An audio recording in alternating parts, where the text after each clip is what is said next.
Anything? Can I have the screen, please? Thank you, ma'am. Oh, thank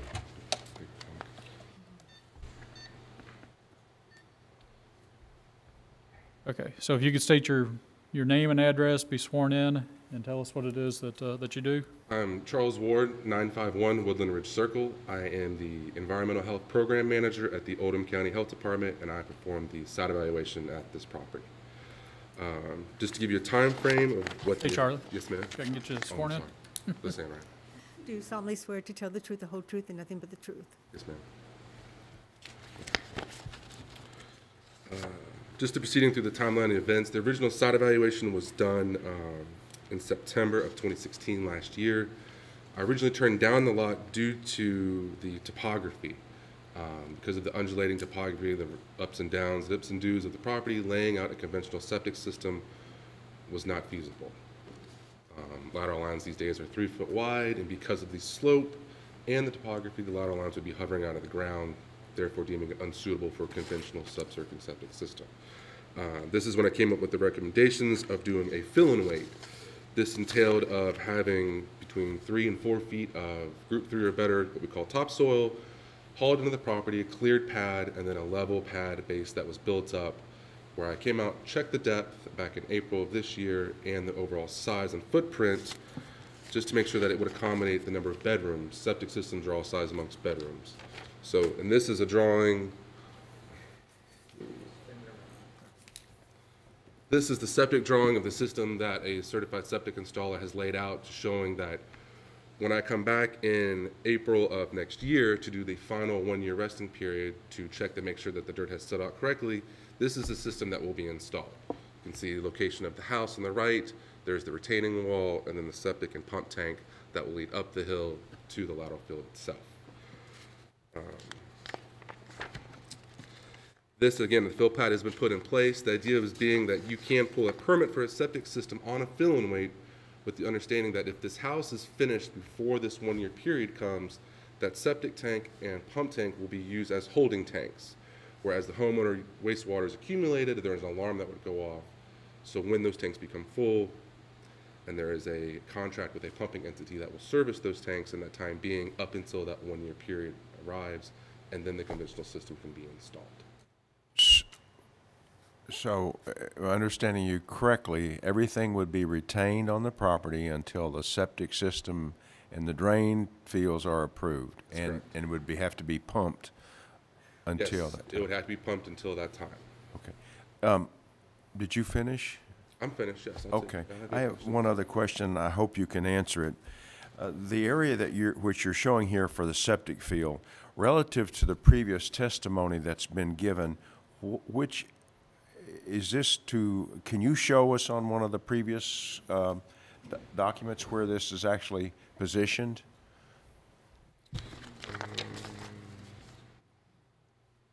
Yeah, that is this field here. So you see the silt fence on the right side of the picture? The retaining walls in the back, it's just being hidden by the grass line. So everything to the silt fence to the left is what this basically this green patch is what you're looking at will be. This is to the left of the house? No, no. Yes, this lateral field is to the left. The house would be sitting.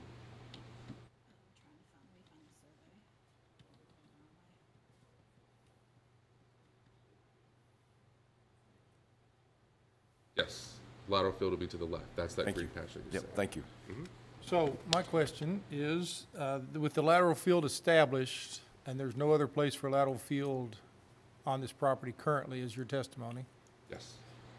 If the house were moved and the sewage to be pumped from the tank, if there were another buildable site found and the sewage to be pumped from that tank, are there limitations to that operation?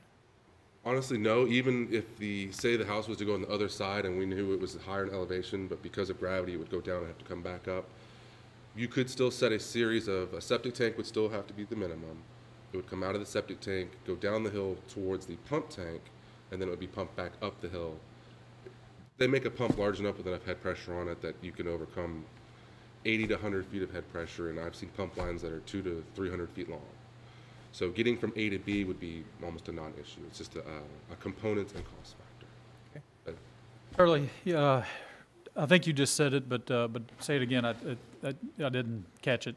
You initially declined and turned down the visit or the work on this. When was that, and then why did you subsequently agree to do it? Well, the original site evaluation,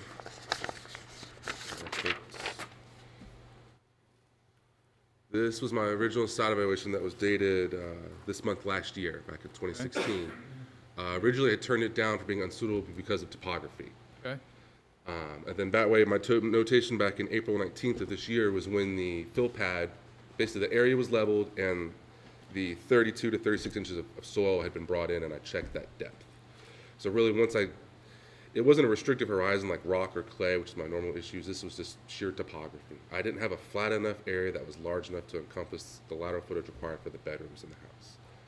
So the placement of the lateral field was just kind of seen as the most reasonable area because of the convenience of getting materials to that site for that lateral field. Because being if it was on the other side of the drainage ditch, you're talking about, a large septic truck with huge concrete tanks.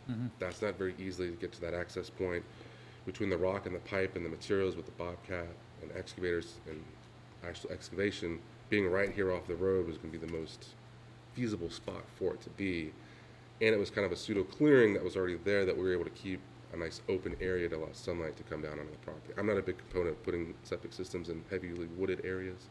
There isn't a setback distance or any concern from that, but I prefer them to be in open areas if we can. Could you just walk me quickly through what these, I can't quite read this, and even with my glasses, but, so, evaluation factors, topography, slope, proposed system area, walk me through that so I understand it. Okay. So you want to go through the top half up here first? Please. Okay. So basically, the top half is just evaluation factors that I come up with. The main one, topography. That's the degree of slope. Anything over, I'm going to say 20% is deemed unsuitable because of the slope loss factor. You have a hill this steep. You have a trench that tries to go into it. Well, if you're only 2 feet on the high side, you're potentially a foot out of the shallow side. So that was your slope factor that won't account. The landscape position is what I used here. Normally, it's either plane, shoulder, toe, convex side slopes, concave side slopes. Basically, what side of the hill or in a flat area am I located on? And that's why I put the complex slope patterns, because if you were to walk the lot, you move 5 feet and you've either gone down 6 inches or you've gone up 8 inches. Or if you move again, there's not a flat level area that only falls in one or two directions. The soil texture and group, that's just the actual numbers for what the potential system can be installed in. There is a multiplying factor that determines the amount of lateral footage that's required based upon what group and texture of soil that the system will be installed into.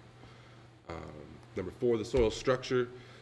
That is just detailing the actual components that make up the soil, whether it's sandy, blocky, massive, just a number that I'm using to determine another depth factor for the septic system. The internal soil drainage, that's modeling, that's the presence of groundwater and soil. Sometimes that's why lateral fields have curtain drains around them that intercept any groundwater that's traveling horizontally towards that lateral field. The soil depth is just as it says, it was 24 inches, and I believe at 24, you see the restrictive horizon originally at 24 inches was rock. That was what we hit. And then available space, there is 100% of the repair area that's needed, and when it comes to repair area, it's just physical space. Now in this case, the repair for this system is going to be another fill-in weight. Because if that's what we had to do the first time, obviously we're going to have to replicate that again. Now the idea is that the septic system will last 20 to 30 years, and that when or if that day comes, if they have to do that option of another fill-in weight, their septic tank and their pump tank will again be used as holding tanks to allow that 1-year settling period.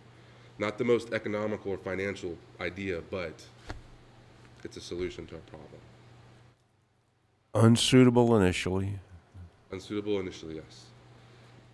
Now, this evaluation will change in April when I come back out there after the 1-year settling period for the fill soil that has been placed on the property. So I expect at that point it will change back to provisionally suitable. There are no suitable site evaluations in Oldham County, and they just don't exist because of, and mainly it's because of the blocky structure of soil we have out here. Unless you go down by the river and you're in sand, where you find a site evaluation that actually says suitable. So of the thousands that I have in my office, they're all provisionally suitable or unsuitable.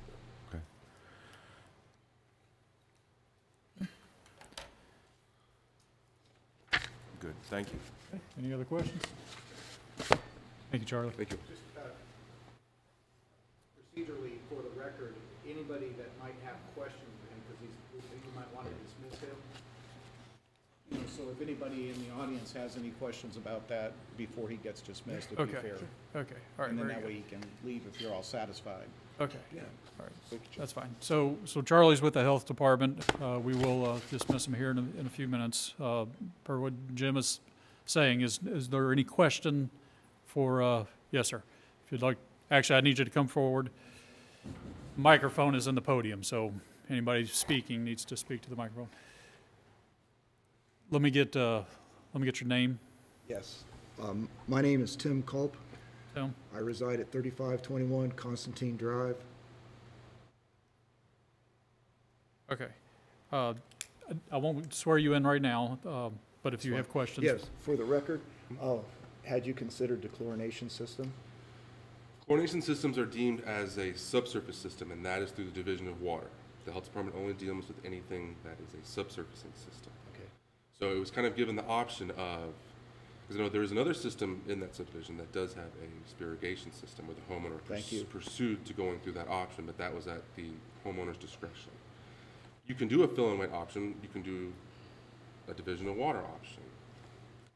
Whether you pursue one avenue or the other, the homeowner at the time wanted to do a fill and wait instead of the chlorination option, because the concern I think being, and I'm not Division of Water, now with the spray irrigation system on that lot, because of how treed and the topography of the lot, I think it would be safe to assume that a spray irrigation system would be turned down.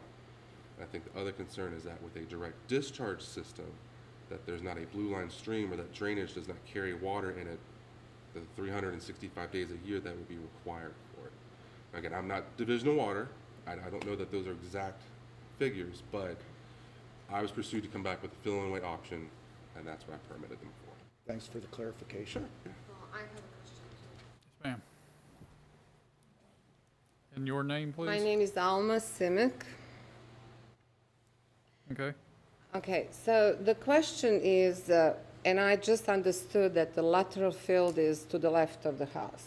Yes, ma'am. On your sketch, which is kind of no dimensions, but okay. So how would moving the house back impact the lateral field, since you are already pumping? The field looks would, like the the lines- field would stay the The field same. would stay exactly the Okay. same. That 1,250 gallon tank and that 1,000 gallon pump tank, Right. that would be moved closer to the building location. There's a Okay. 20-foot setback off of the house, being that it would have a basement. So those two tanks would follow with the house. The only reason they're being placed right now is because of the retaining wall and the area that was made to put those tanks in place there. The concern Okay. being because of the topography, again, you couldn't bury those tanks in the ground because of the rock. So you really don't want your septic tanks exposed and wide out in the open. You like to bury them underground. So that's where their placement was. Okay, but you can break the rock if it comes to that, right? Sure. And, I mean, this is the site like that, but if house would be moved back, since we are pumping already, it would be just a little further or more Right. power, It would just be a larger pump and more pump line to get it to the lateral. but it's possible Sure. to build. Okay, thanks. All right. Any other questions? Charlie, thank you. And just again, procedurally, I hope you're all okay. He works for the health department. He's just here to talk about it, so he's going to be dismissed. Board members are all okay with it. You don't have any further questions. Thank you. Big jump.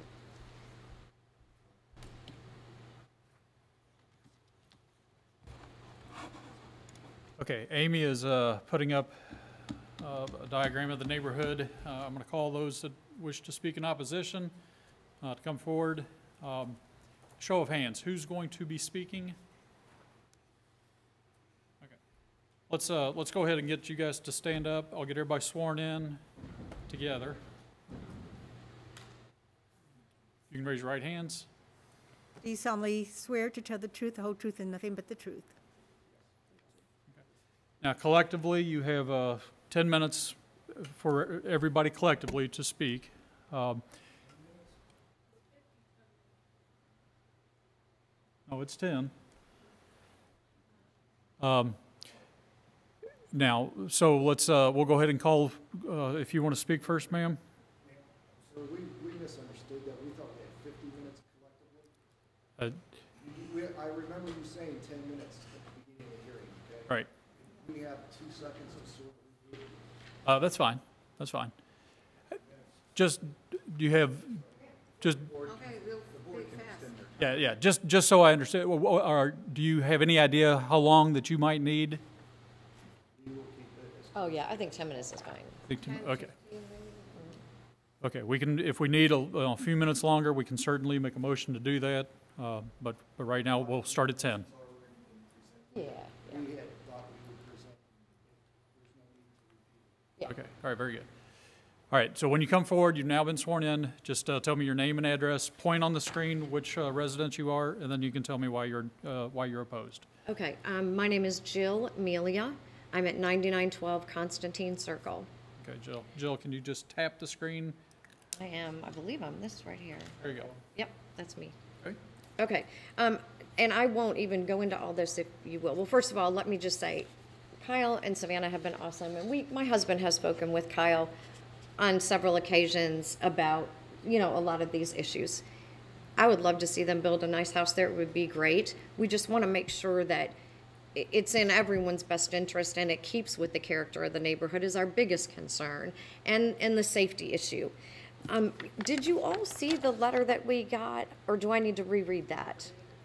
We all received a letter, a letter. I don't know which one you're I'll go talking ahead and about. read this It one. was unsigned. The email said it was going to have a signed version to be submitted as evidence. Oh, so they haven't seen this one yet because it's not signed. Is that correct? No, they got the unsigned. Oh, okay, The okay. signed one needs to be presented today as evidence. Okay, can do. Correct. And if you want, you can put it on the projector there. Okay. But basically, it goes through, we did have a little meeting and talked with a lot of the neighbors, and we feel that it is, not, what I want to say, within the character of the neighborhood. So our bullet points were that we're asking the board to continue to enforce the current regulations and keep with the 50-foot offset.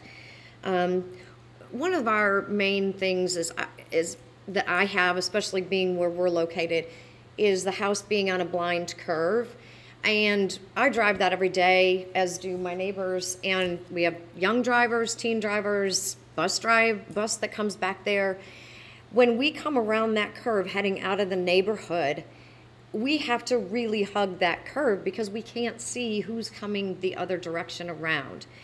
Being that if this house were to set so close to the road, in many cases, a garage only houses 2 vehicles. We're concerned about overflow of vehicles being parked, close to the road on the street, whether it's company, whether it's additional trucks for, the business. That could really pose, in my opinion, a huge safety hazard for us as drivers. So that's a concern, as well as emergency vehicles getting back and forth in there.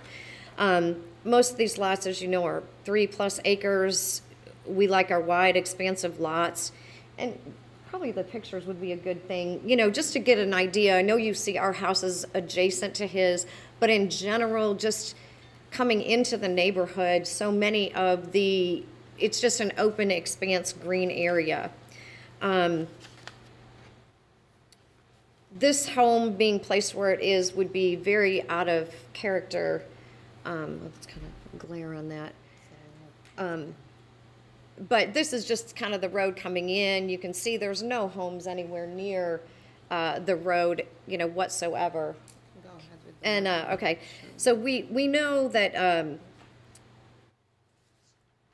the neighborhood consists, residents moved out here for the wide expanse lots, which provide character, beauty, and privacy. Allowing the home this close to the road is out of character, really, with the rest of the neighborhood. We know that there are other options for septic systems, redirecting the water, et cetera. We're just asking the board to, make sure that all of these avenues are investigated, and we make sure that it's the right thing for everybody.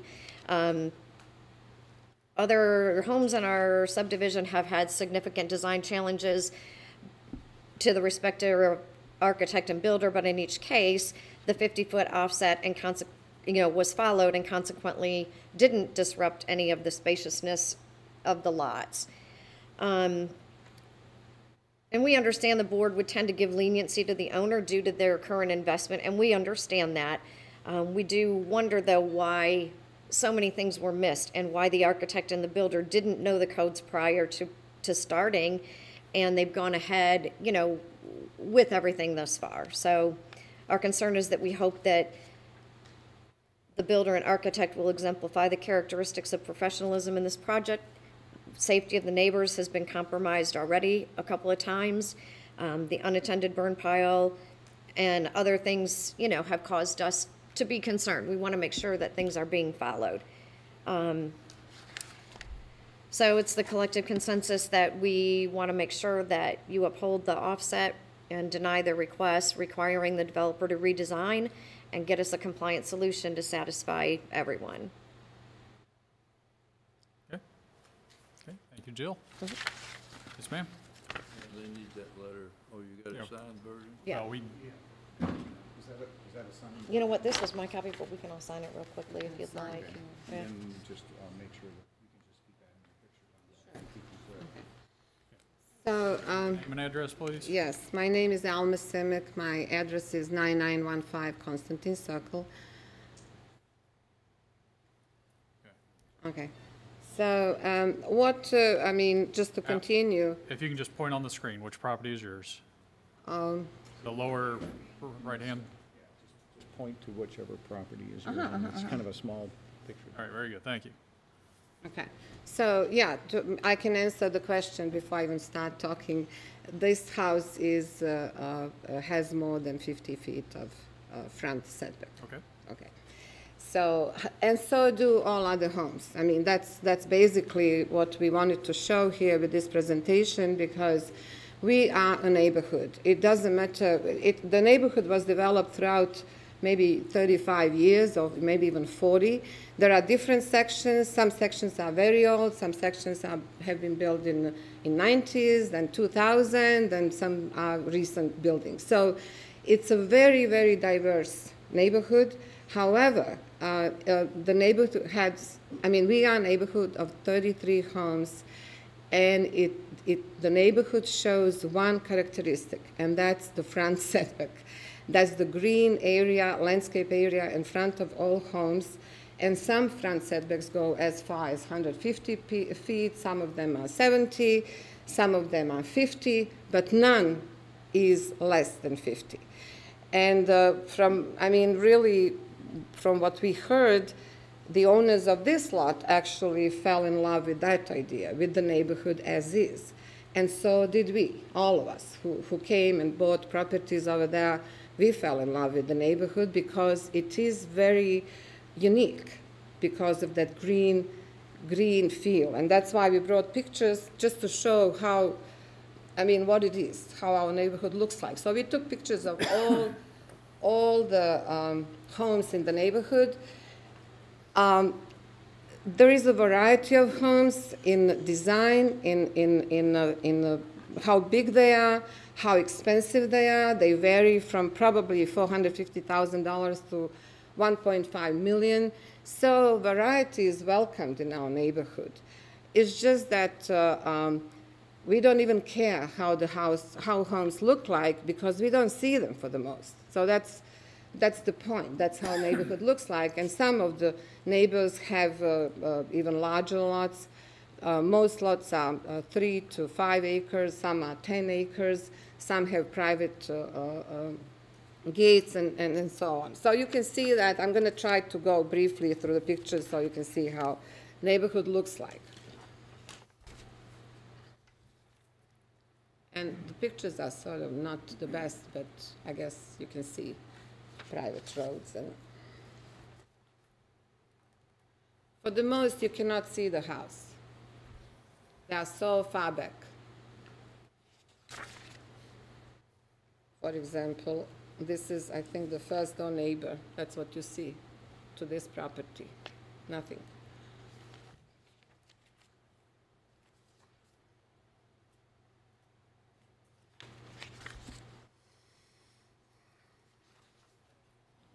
So the residents here, I mean, everybody expressed the same feeling. We all we all pay for the big lots to start with. And I mean, it was the lot for sale at the same time when this lot was for sale. And that one had also 3 acres. And the price of that lot was $260,000. So it must be a difference between 114 and 260 for 3 acres in the same neighborhood. That's the buildability of the lot. And we all knew that this lot was difficult. I mean, it's challenging architecturally and site development-wise, but it probably can be built. It's just a matter how you do it. I mean, and we don't know. If it cannot be built, then whoever sold it as a buildable lot made a fraud. So we just kind of are wondering what happened, basically. We don't know what's the...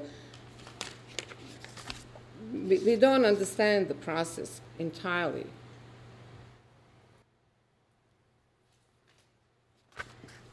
I mean, I don't want to bore you with this, but this is, we took care that each house, each picture shows the road. Yeah, I know. Okay, so we don't have to go any further. Okay. I guess we have 3 ponds in our neighborhood. We have horses. I mean, that's the type of neighborhood. That's who we are, and we also have our emotions. We love the neighborhood. We also have our investments. We put a lot of money in our homes, and we just feel that having 23 feet front setback would definitely change the characteristic of the neighborhood, devaluate our homes, our properties, and that's why we oppose to this. We all approached to the neighbors. When they came to the neighborhood, we talked to them, we welcomed them. We were happy that somebody was going to build, but when we saw 23 feet front setback, we just panicked. Okay. And that's where we are. All right. You're going to speak, or you'd like to speak? Oh, okay. Is there anybody else that wishes to speak? You as well? Okay. Put some more time on it. Board members, can we get a motion, maybe for an additional 5 minutes? So moved. Second. Discussion? All in favor, signify by saying aye. Aye. Aye. Those opposed? All right, we're going to put 5 minutes back on the clock here. Okay, yes, sir. Your name? James Redmond. I live at 9909. I can point if you just don't see it. So, I'm right here. I'm sorry, I don't, where do you live? Right here. See where the red dot is in the bottom corner of the screen here? You're on the blind curve? Yeah, I'm right there across. Do you see what I'm talking about right here? I'm sorry, I'm trying to touch it. Yeah. Does everybody see that? Yeah. Sorry, I'm having technical. I don't want to go in and rehash everything. We took time to write that letter together, but I just want to get up here and make my presence known.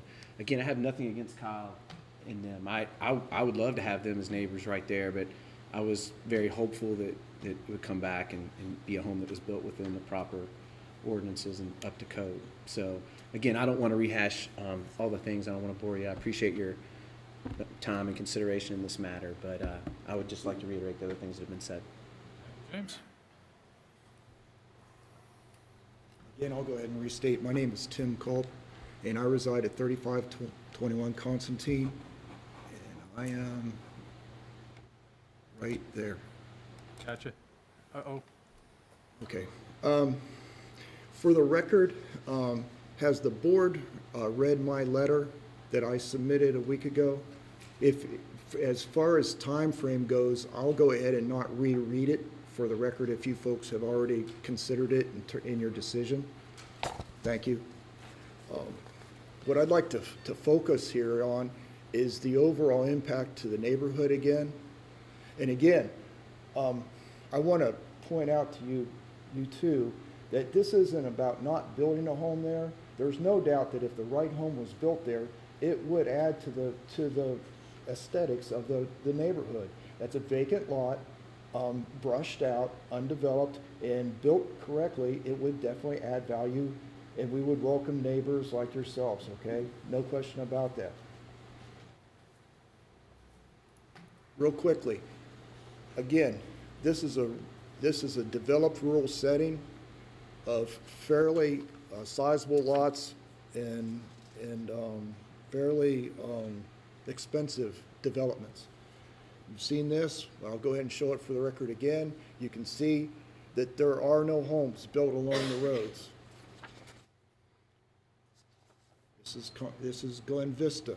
Again, you'll see, 650 to $1 million home investments, and there are no homes built, within 60, 70 feet of the right-of-way. There are private homes, such as this. And I will say that this house is located at the very back of the subdivision, and the swimming pool deck itself cost $1 million because of the bearing walls. They drove sheet piling down and poured, reinforced 12-inch concrete walls in order to build the swimming pool. The owner knew that going in, okay? That doesn't mean these people need to spend $1 million, but my point is, when people come into this neighborhood and they buy one of these lots, they come in informed, knowing that they're going to spend the money and the wherewithal to put their home in. I did, and several other people have done that. That is what is at the back of that lane right there. My neighbor here, this is my next door neighbor, the Riddles. He's a doctor. He's unable to attend today, and his wife's got the kids. But anyway, you'll see this pond. I actually helped build this pond. And this property sits on 10+ acres, wide, nice offset. This home here has been shown before, and this is Christie's home here, just up the street, and this line didn't show up quite the way I thought it would. Anyway, what I did was I measured these out, and I drew a line to represent the offset that these folks are asking for. And what I'm going to do is I'm going to do a little overlay here to accentuate that. Right there. That is what they're asking for. That's how close they want their front porch to the street. The other way, that's what they're asking for. They want their front porch that close to the pavement. May I ask what's the distance you measured off the road? 27 feet. Hang on. Keep going, Tim. Okay. And then, again, one other example. This is actually my residence, and you can actually see the line a little better there, right there. And this is the edge of pavement, and it's 27 feet. So, and then my last point I want to make, or at least raise, is this. On the original building application, Kyle requested a 40-foot offset. And at first, before I listened to you speak, I thought he was totally misinformed. He filled out the application right. The application calls for a variance if you're less than 50, right? And he circled no. And now I can understand possibly why he went down that road. I don't agree with it, but I can see that. But my point is he was asking for 40, okay? On the application that he submitted, and it's been accepted by the zoning board. Now, we're hearing about 27 or 23 feet, okay? There's no 27 or 23 feet on that piece of paper or in that application, and I just want to raise that as a point. And, Okay. And that concludes mine. Thank you.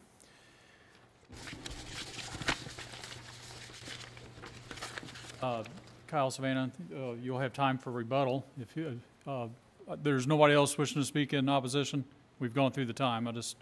Okay. Guys, if you all would like to come forward. Do we have questions for the opposition now, or do we wait? Well, let's hold them. The only thing I want to rebuttal is the distance he showed off the road to that red line was 27 feet. Is that correct? That's not the distance to the front of the structure to the road. The actual distance is there's a 21-foot easement on top of the 23 feet, so we'll really be sitting, math is 23 plus 21, 44 feet off the road edge. Just to put that in perspective for the neighbors, not, and I know that still infringes on the easement. Hang on. Kyle, everybody, stop. Let's direct the conversation to the board members. Here in a minute, I'll give you guys time to come forward again. So go ahead, Okay. Kyle. Can I draw on this, I guess? So the road's actually here. From here to this point, which is the property line, not the road edge, is 21 feet. So from the road edge, just for the neighbors, just to say we're not going to be like we're on top of the road, we're still going to be 44 feet back off the road edge. That still encroaches. Obviously, we're still asking for a lot of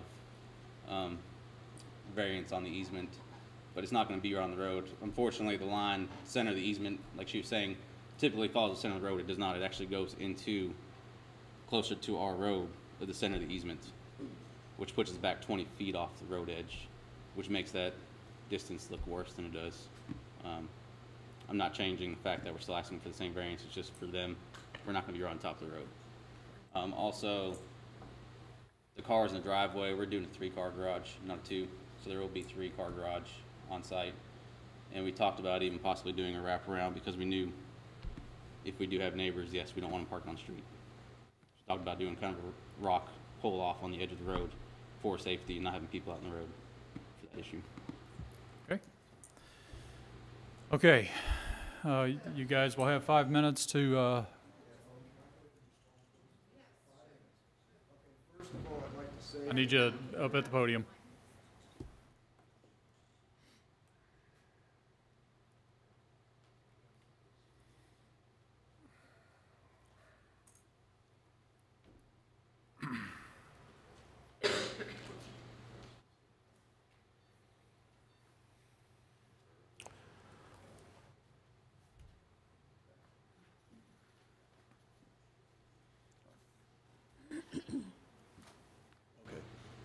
Here's the deal,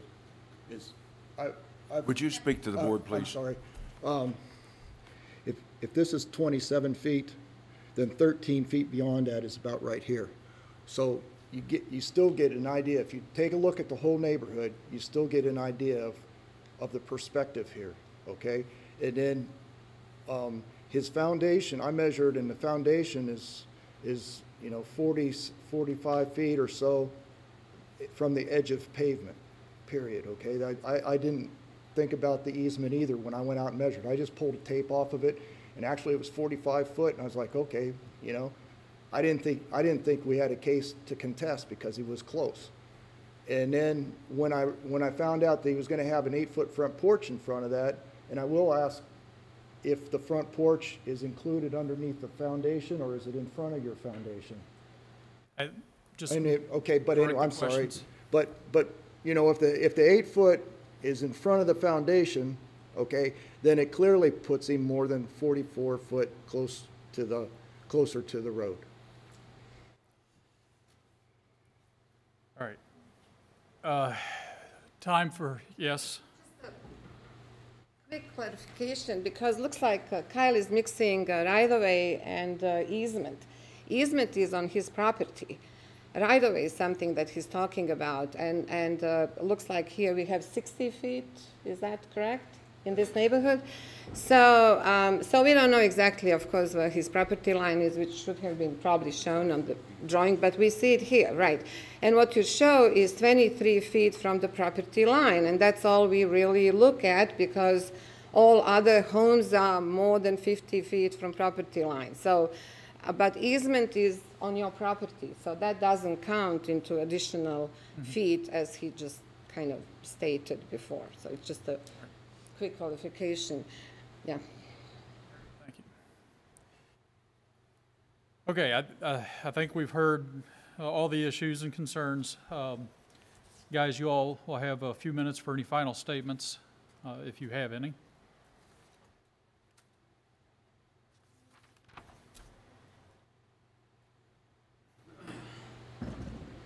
Just to address their concerns, when we dug out the foundation, we want to do a 4-foot overdig on the front of the foundation. Larry, I'm going to have to interrupt if I may. Could you turn around, please, and speak to the board? Yes, sir. So we Sorry. can hear you, because I can't hear you. I apologize. That's not a problem. So yeah, when we dug out the foundation, we did a 4-foot overdig on the foundation, which is what they're talking about, what he measured off the front of the road. As he was digging out all that rock ledge, when he kept digging out, it kept getting bigger and bigger as the dirt falled in off the rock he was digging out. For their concerns, actually the front porch is now going to sit inside the foundation we dug out because we pushed it back as far as we possibly could. So we're gonna do piers now behind where we are dug out to support the front structure of the porch. So again, the front of the porch is at least gonna be the 41 feet off of the road edge, just for their concerns about being, we're not gonna be 23 off the road edge. So yes, not the easement, the right of way actually doesn't fall in the center of the road, as I was saying. It actually pushes into closer to our yard, which gave us the 21 foot off the road edge build line, or front property line, which makes it look worse on paper than it is probably why they were thinking we're only gonna be 23 feet off the road, but we're not. So. All right, final statements, anybody? Yes? I'd just like to ask Kyle a question. Is there any option to, okay, I cannot ask Kyle the question. That's correct. Okay. You can direct I'm sorry, the I can questions ask both the questions. So we would like to know, is there any option, because we see that where he dug out, you know, and is there any option to push to build the house? First of all, the house doesn't have to be this deep as it is. The house can, I mean, he can change, redesign the house. Is there any way to push it further back? I mean, I haven't heard a definite answer why is it not further back. Because when you look at the area over there up to the retaining walls, it's quite a bit. And since there is no proper site plan that shows all dimensions, we cannot say anything about. But I just, I mean, we'd like to know how the house could be pushed back, because there is a space, there is a big space between where he dug out to the retaining wall. I mean, it can certainly fit some kind of house. Okay. All right, thank you. Okay, board members, any comments, questions for anybody in the audience? I have a couple questions for the opposition. First, Tim, if you could come forward, please, to the microphone.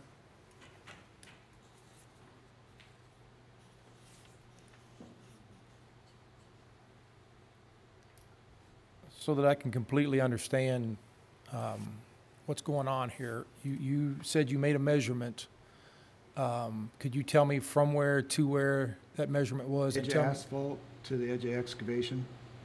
And that distance was? About 49 feet, 49, 44 feet, so. I'm sorry? 44 or 49 feet. Between 44 and 49 Yes. feet? Mhm. Okay, thank you.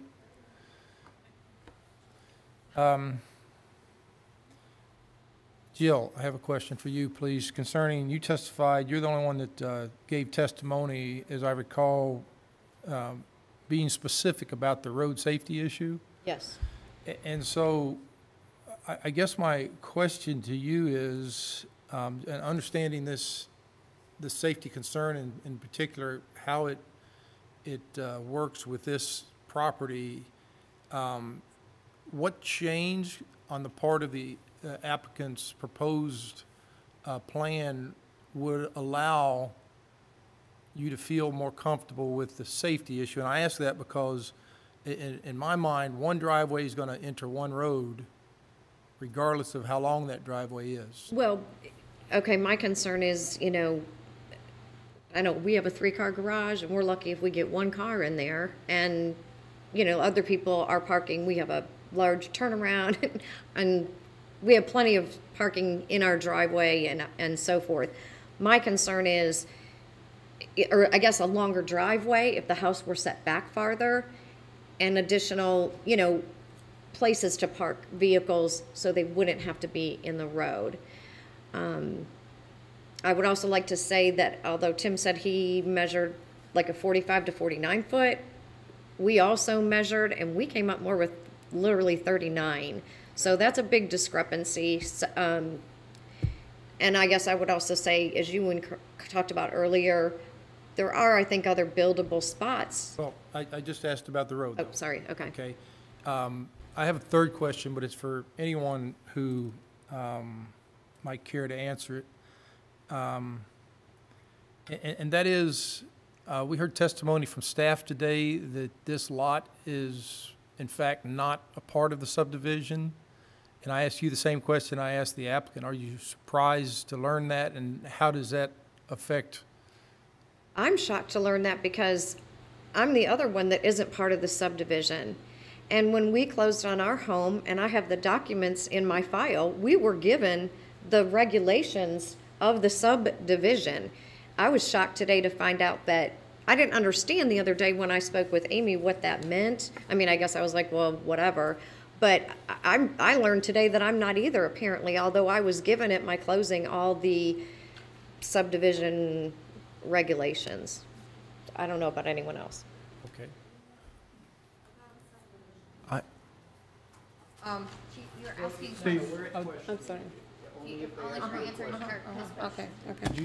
Did You did call say her if somebody else. I just was interested in how anyone might You had the answer same that question. for her? Yes, anyone, yes. Yeah, and I understood that he said that anybody who wants to answer this question. So this neighborhood, when you get from Covered Bridge Road into the neighborhood, has many subdivisions, so-called, because they were developed in different time frame. As I said, 40 years time frame.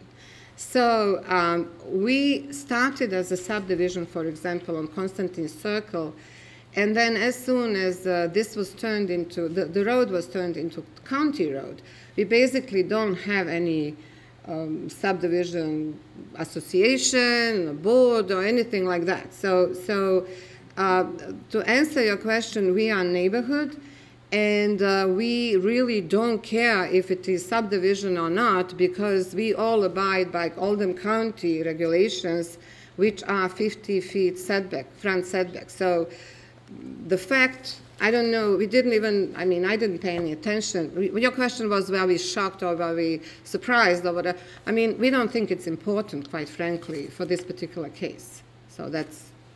Thank you. That's all I have. I have 2 or 3 questions, and it's going to several people. To the applicants, based upon the drawing which I'm currently looking at and which you're looking at on the screen, the garage is on the right side. Is that correct? Yes, sir. And where's the driveway going to enter that garage if this were approved? The driveway would come in right through here on this edge. So it's actually not in that blind turn. It's actually open on this side, which is part of the reason we put the garage on this side as well, is because we didn't want to be in any of these blind turns. So it looks like the garage is placed sort of at an angle, so the driveway would be, I'm assuming, sort of at an angle coming in, or it would wrap kind of at a little bit of a turn? Yeah, I mean, it would probably come in pretty straight on this side, a little bit of turn, and then this side would come down and open up, and then come down on this side. How many feet from the front corner of the garage there to the road? Or to the lot line, I guess, is the question. Well, it looks like if you call it even with the porch. I'm sorry? Even if you call it even with the porch, it's hard to say. You can kind of see the line right here. You got 8 feet plus another 3 to 4 feet, so 12 feet plus 23. You'd be 45 feet from the property line. 45 feet from the property line. Yep, to that front corner of the garage, yes, sir. How many car garage is that? 3 car. 3-car garage? Yes, sir. This is a driveway. Would the driveway be as wide as the garage? Yes, sir. Down where you pull in, yes, sir. Okay. So I think our driveway's going to be 18 to 20 feet wide when off the road when you pull in, enough to fit 2 cars. Okay. Okay, thank you. Thank you. I'm sorry I don't have your name. The gentleman in the blue shirt that's kind of, yes, sir? No, the gentleman in the blue shirt. I apologize. I'm bad at names, but if they had a number on you, I'd know it. That's the way I am. So could you kind of just indicate on here where you measured from a spot on the road to a point where the dig is, or for the foundation, or for a dig is for the front porch, that sort of thing? I just.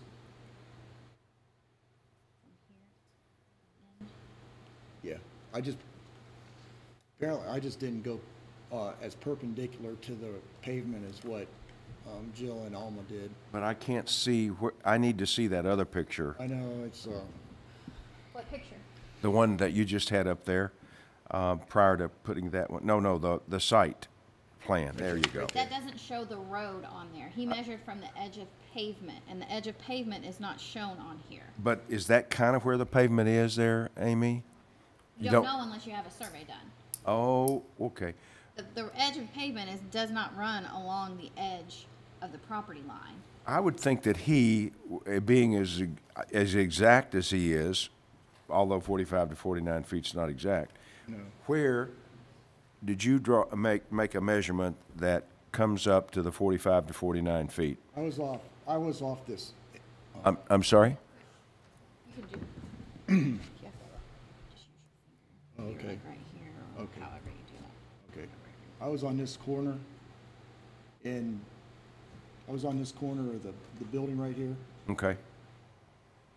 And like I said, I probably didn't come up as perpendicular as what Jill and Alma did. When I did it, I laid it out, and I was looking for something that was like 23 feet. And when it wasn't, I was like, okay.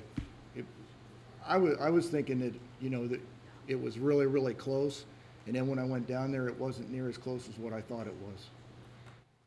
Okay. And then they took a little bit more time and pulled it at 39 you said? Right. What did you say to them? Because I couldn't. They measured 39 feet. And like I said, I was pulling my tape. I used 25-foot tape, and I was thinking it was like 23 feet out there, and it's more than 23 feet. So I pulled my tape, dropped a couple times, and I came up with like 49 foot or so. Okay, thank you very much. Okay. Further questions for board members? Thank you. Okay, I'll close the floor. Open it up to general discussion. So this is a difficult case because there's a lot, just the sheer volume of information that's available for us. And so for me, I have to kind of neck it down to those pieces of information that are important for making a decision. And I guess I think that it's important that this lot is not part of the subdivision. And the reason I think that's important is because the zoning of this lot is agricultural conservation. And so it goes back to the question, is this a buildable lot? Is it possible to build a house on this lot? And the answer to that question is yes. And then the second question is it possible to build a house anywhere else? And we usually apply a reasonableness to that. I mean, it's always possible. You can build a house in the middle of the ocean, but it's always possible. But is it really reasonable and practical to do so? And so I guess those are the questions that I'm turning over in my mind. In terms of agricultural conservation property, I usually give a little more leeway. But also it's important that testimony was given that the house actually, and the setback is from the property line. We understand that. But then the opposition, all of their testimony is concerned, not all of their testimony, but the majority of their testimony is concerned with the appearance. And so we have testimony from both sides that the house will appear to be somewhere between 40 to 50 feet. We don't, less than 50 feet. Nobody said it was going to be 50 feet, but the appearance. And so I see this as a difficult case, many moving parts, but ultimately, to me, the testimony about the available building sites, really this probably is the only one. So it's either approve this or they don't build a house is what it really comes down to. And given that. Yeah, let me pipe in, but the one of the opposition stated that, and it goes directly to what you're saying. Is this a buildable lot? The answer is yes. It just depends on how much you want to spend, right? And the general character of the neighborhood is people have abided by the regulations, whether they had to or not. But it has been stated that, you know, a vast fortune has been dropped in making things happen to be within character. You know, I think one of the opposite, Tim, stated that there was a pool back that cost $1 million just for, you know, the pool or the pad or whatever it was. So it is within character. You know, cost aside, you know, to be within character in the neighborhood. Are there other buildable locations on this? Yes. Is it going to cost a lot of money to do that? Yes.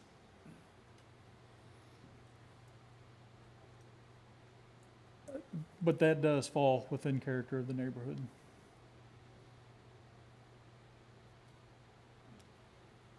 We've had a lot of information put before us, and one of the things that I'd like to go back to is what we know. And what we know is that lot is a challengeable lot. They purchased a lot as a challengeable lot. And in my mind, I think what we're trying to, or what the applicant is trying to do, is to put a conforming house on a challengeable lot. And I think that's difficult to do. When you have a challengeable lot, you have to take extraordinary measures.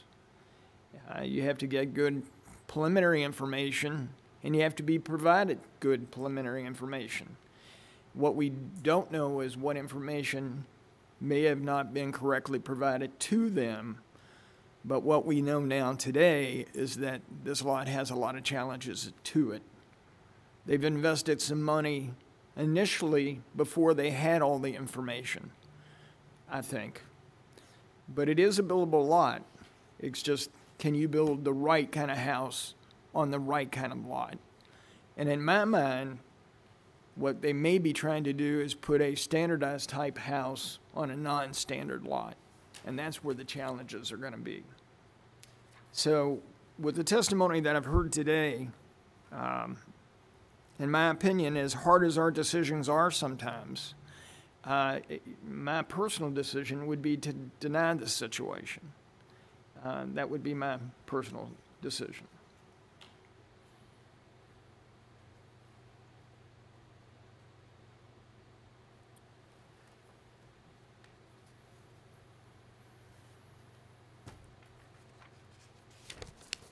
Any further discussion? Mike, what are your thoughts?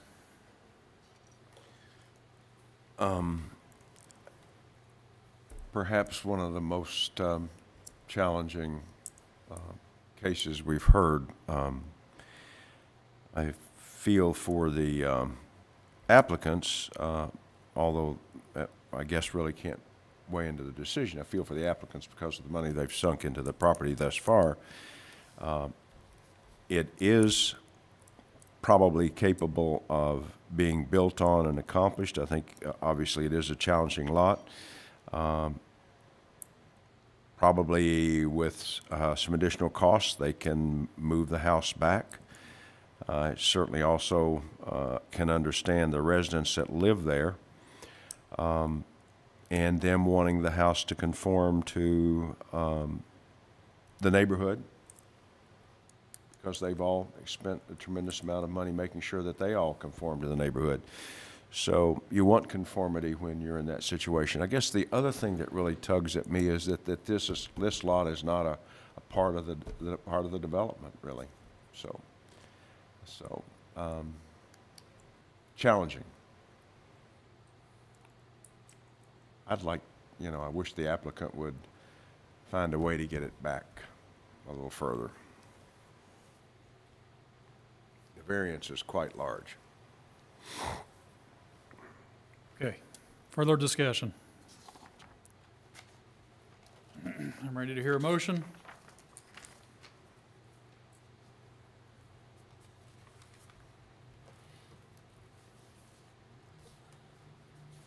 I'll make a motion to deny the variance because It will alter the essential character of the general vicinity because of the requested setback. It will allow an unreasonable circumvention of the requirements of the zoning regulations because it does not meet the required necessary setback. And that is for docket number OC-17021. Okay.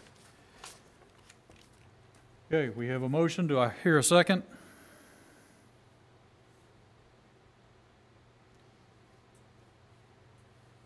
I'll second it. Discussion? All in favor of the motion, say aye. Aye. Those opposed? No? Application's been declined.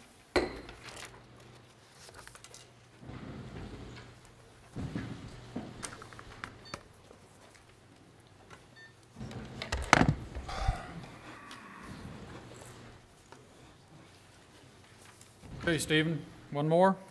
Yes, sir. Docket OC 17022, an application has been filed requesting a front yard setback variance for the location of an accessory structure located at 2338 Ridge Road, Pendleton.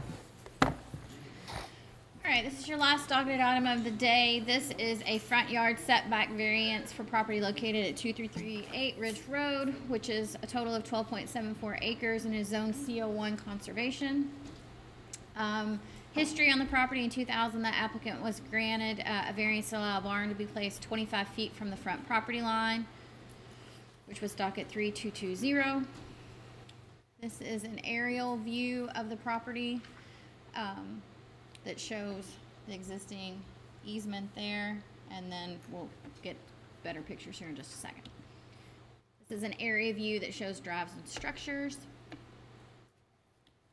The applicant is requesting a front yard setback variance to allow the accessory structure to be located in the 60-foot front yard setback. The property is located at the corner of Ridge Road and has two frontages, with which both are 60 foot. The applicant currently has a 12 by 24 accessory structure, which is located in front of the primary structure and 27 feet from the front property line. In June of 2017, a variance request was denied, allowing the structure to remain in that location, and was given 90 days to relocate it or remove it. The applicant has an existing accessory structure used for agricultural purposes that did receive a front yard setback variance in 2000, allowing it to be 25 feet from the property line on the west side of Ridge Road. From reviewing the case file, it appears that that staff in 2000 showed the required setback of 50 feet, which is the setback requirement in AG1 and CO1, instead of the setback of 60 feet as recorded on the record plat for the subdivision. The applicant is proposing to relocate the accessory structure behind the barn, perpendicular to Ridge Road, which is on the west side, and align it with the existing barn to assist with screening. The proposed setback is 15 feet, requiring a 45-foot variance. There is a 10-foot Texas gas transmission easement that runs through the property, limiting available locations from the structure for the structure to be moved to. So this is a revisit of a case that you all had previously that it was denied. You gave them 90 days to move it or relocate it. The applicant's justification statement states that the property is heavily wooded and hilly, and due to easements and setback locations, available accessory structure locations are minimal. So this is the a rendering of the structure. This shows the Texas gas easement and the 60-foot build line there in red. Again, it wraps around the corner of the property. Again, this is the purple line at the bottom is your 60-foot build line and where the current structure is currently located. And then in the red circle or red square there, that is the proposed location. So again, this just kind of gives you the overview of where the 60-foot setback is. This was the site plan that was submitted with the variance request in 2000. So it gives you kind of what that board looked at, and where then the blue square is where the accessory structure they would like to move it to, which is located within that 60-foot setback. So again, this shows the barn that was approved in 2000, the setback of 15 feet. And the reason that I noted the difference in how setbacks were calculated, again, the staff in 2000 gave them a variance based off a setback of 50 feet and allowed the barn to be 25 feet into the setback. The setback is actually 60 feet. So the applicant is requesting to align the barn, the accessory structure with the barn, and the accurate calculation of the setback would be 15 feet. So technically the barn should have had a 15-foot setback, not 25. And that's 10 feet difference between the 50-foot setback and the 60-foot setback. This just shows the contours of the land. 2 feet again? 2-foot contours, yes. This is the southwest adjoining property owner.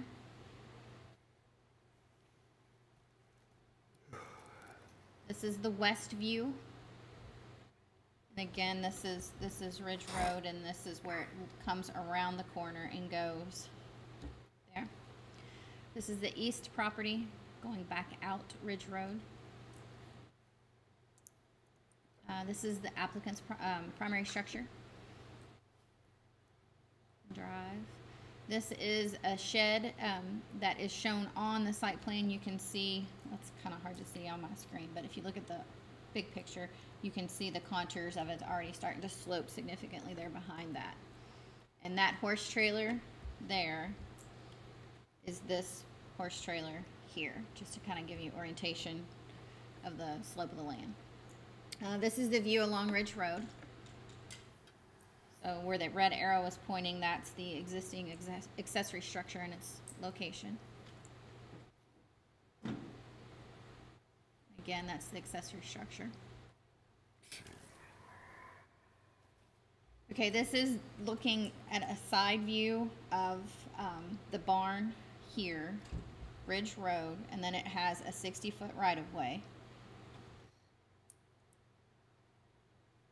This is where the front stake of the building will go. This is the front stake, so it just shows that it's in line with the existing barn that received the variance in 2000. This is the rear stake. So it shows that the rear of the building will run along that. This is the west view on, no, I shouldn't say along 42. This is from Ridge Road, looking from Ridge Road into the site. The red line is where the front of the building will be. So to give you an idea of where it... And it's behind that tree. Yeah, it's behind, yeah, this is a tree here. It's behind that tree. This water bucket here is actually, Jim and I went to the site to look at it and figure out measurements and location of it. So we measured, assuming, which all we can do is took the center of the road and measured 30 feet from the center of the road, and that is 30 feet from the center of the road. So that would be the edge of the property line in the right of way. So then we measured from that point to where the building was going to be, and it was 15 feet, which made total sense based off of the 2000 case. So again, this is just kind of gives you a footprint. It was staked off the dimensions of the building. That is the proposed location of it. And again, the Texas gas easement runs right through there. So that building that I was just standing at is here. That's the center pole for the gas easement. It's 100 foot, so it's 50 feet on each. And there also is another marker up closer to the road that there is a fiber optic line in that easement as well. So it actually has two easements on it. So this is looking at Ridge Road, goes this way and then turns. This is looking from the front of Ridge Road. That arrow is showing where we measured. That's where the 60-foot, the approximate location of the 60-foot right-of-way. I said setback, but it should say right-of-way. And then there's approximately 15 feet in between that mark and the edge of the barn. So the applicant is requesting a variance to allow the placement of an accessory structure 15 feet from the front property line. And again, that's the property line on Ridge Road. So they are asking for a 45-foot variance. Happy to answer any questions. Oh, somebody at the back. Clarity, the 15 feet on the front is actually on the side of the barn because it's a Yes. lot, it has two frontages. Yes. Right. Correct. Yeah, you would enter the barn from this side or from the rear. Yes. Correct. Yes, so this is a front, but it's really the side of the barn, correct? So it's pretty much aligning itself with the barn. Yes, yeah, if you stand in front of the barn here and look down, you will not be able to see it because they're gonna align it with the other side of the barn, correct? Refresh my memory on the June 15th hearing that was denied. They were asking for it to be located in front of the primary structure, which is the purple line here. Yeah. And if you all granted that to allow it to be in front of the primary structure, you'd also had to have granted a front yard setback variance because it was also located within the 60-foot right-of-way. As I remember, the person they bought this building from had incorrectly given them information on the placement of the building. They had already placed the building. Correct, and they were told that since it was portable, that no building permit was required. Right. Which was not accurate as well. I apologize, Amy. So the arrow there that has the current structure to be relocated, that's going to be moved? That's the structure that they got denied to keep in that place in June. So they were ordered to either remove it within 90 days or relocate it.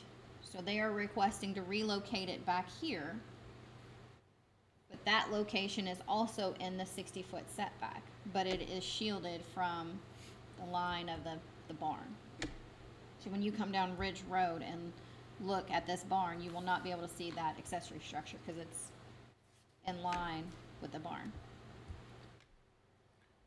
And, okay. Mr. Chairman, I'd like to add, I'm actually the one that encouraged the applicant to come back in front of this board. Of course, you know that the variance was rejected back in June, and they started trying to figure out how to get this on their property. So we went out, Amy and I went out. They were good enough to work with us and stake a location. We pushed back, we took measurements, and actually, in all honesty, it was my recommendation that they try to put it in. There are a couple of factors. The 100-foot Texas gas transmission line, the topography over near the house, and then again, just trying to line it up with the existing barn, and in between that and the run-in shed. And they had to kind of move because you're still going to get in and out of the barn. Like Amy said, you know, there's an entrance on that side of the barn as well as that side. So it was kind of just working to fit it in. And let's go backwards to the where we get all the stakes in the ground. Forward, I guess it is, not backwards. You know, we really did, again, the whole idea, that one is the front of the building, so you can see that it's in line with the barn, and that's all right, and the building goes back this way. So it, in my opinion, is a reasonable location for that structure. Okay.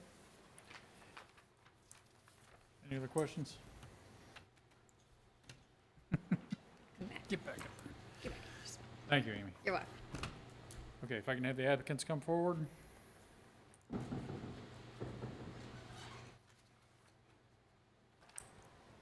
Hello. State your name and address. Kathy Sassy, 2338 Ridge Road. Hey, Kathy, and your name and address? Andrew Sassy, 2338 Ridge Road. Okay. I get you to raise your right hands. You affirm that the testimony you are about to give is true and accurate? Yes. Yes. Yes. Okay. Okay, if you'd like to explain beyond what Amy and Jim. Sure. Back in June, or well, before June, that building that we had purchased, portable building, is her studio for pottery. It's just her hobby. It's not a business. When I put it in front of the structure, when we purchased it, we were informed that we did not need a building permit because it was a portable building. Like, I had a electrical permit pulled so I could do the electrical wiring, and nothing was said to me at that time. There was a code enforcement officer that was up on our road and stopped my wife while she was coming back from the barn from feeding and asked about the building permit. So I didn't know, so I came in to get a building permit, and I was denied a variance for the front of where it's presently located. During that variance hearing, I was asked, why can't you put it behind the barn? So taking that, I thought that would be a good spot to put it. So I started to clear the land and dig a trench for the electric and came in for a building permit. And then I was informed that that would also encroach on the right of way. So I'm here to ask for a variance to be able to place the building in the new marked area.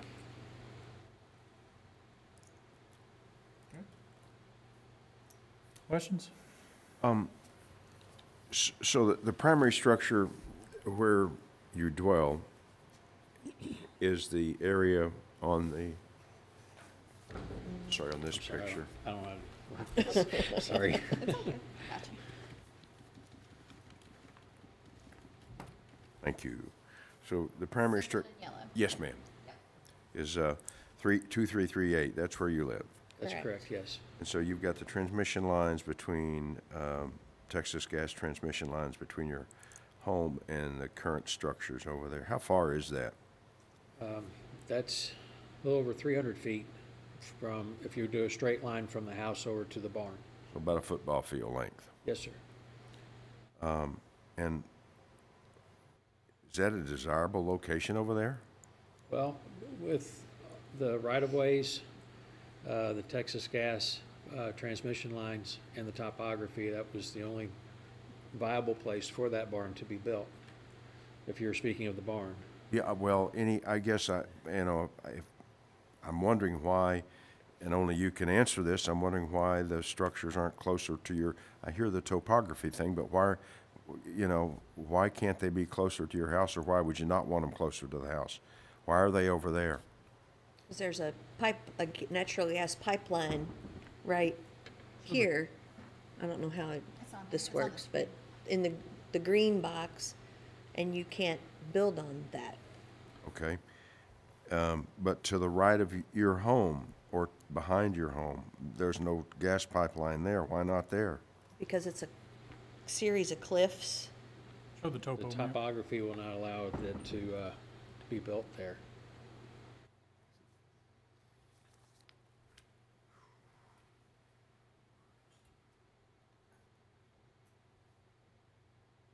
Amy, you drew right over one of the lines. Got it? Well, it shows you Okay. here, it starts where the house is 656 right here, and behind it, it drops to this is 624 in that area. So that tells you the difference in the elevation between where the house is and behind it. I'm sorry, you said 6 or is that 8? 846, roughly. So roughly here. right along behind the house, it's somewhere around 848, 850, and it drops off to 840, and then continues to drop off to 816, 812. The farther back you go, you move farther into a lower area.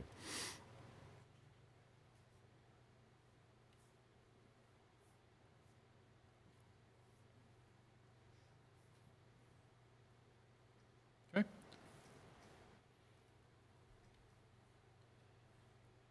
Further questions?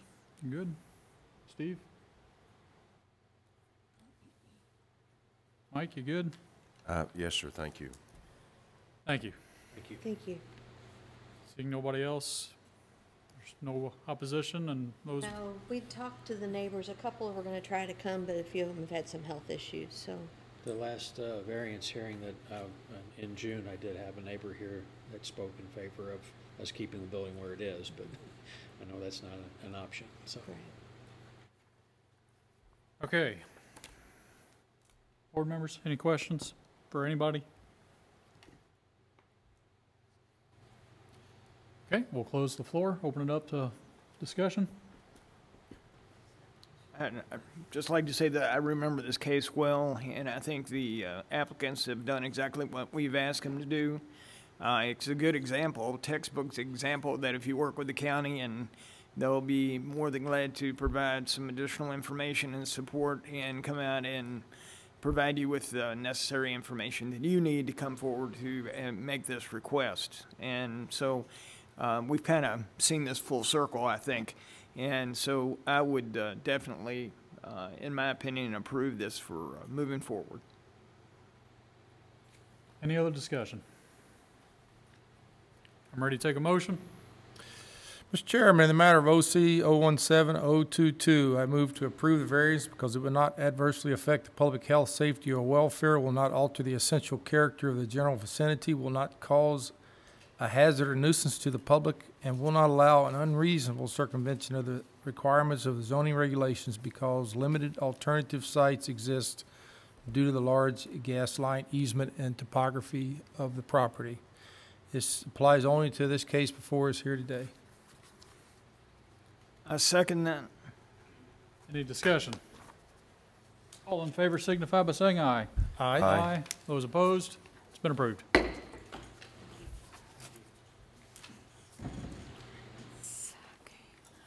Okay, minutes.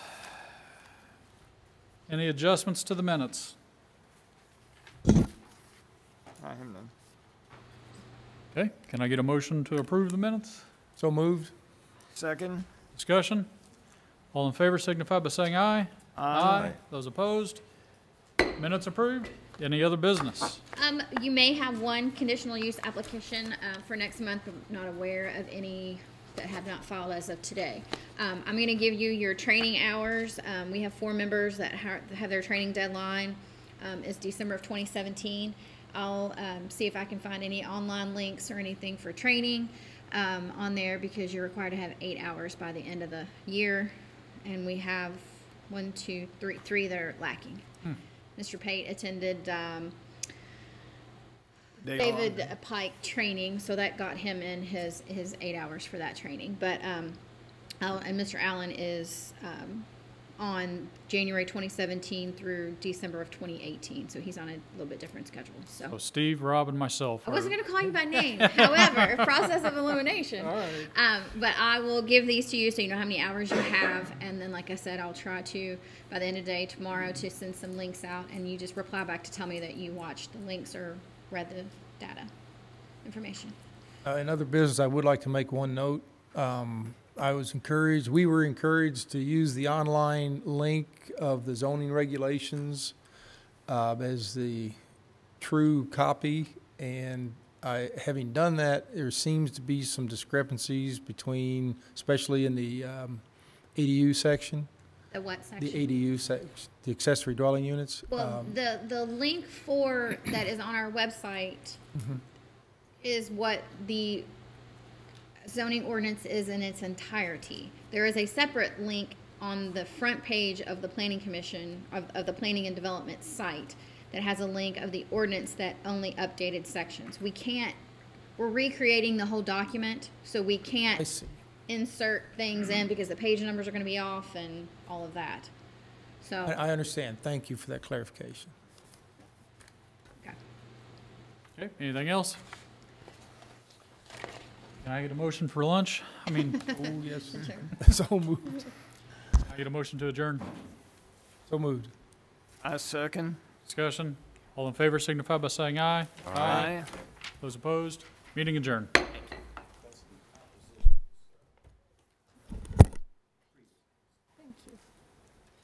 Are these the stated, Amy, are these the requirements? 8 hours is what is required. But what's the number below mean? Efficiency? No, that's how many hours of training you have. I've had 0? Yes. So what is it?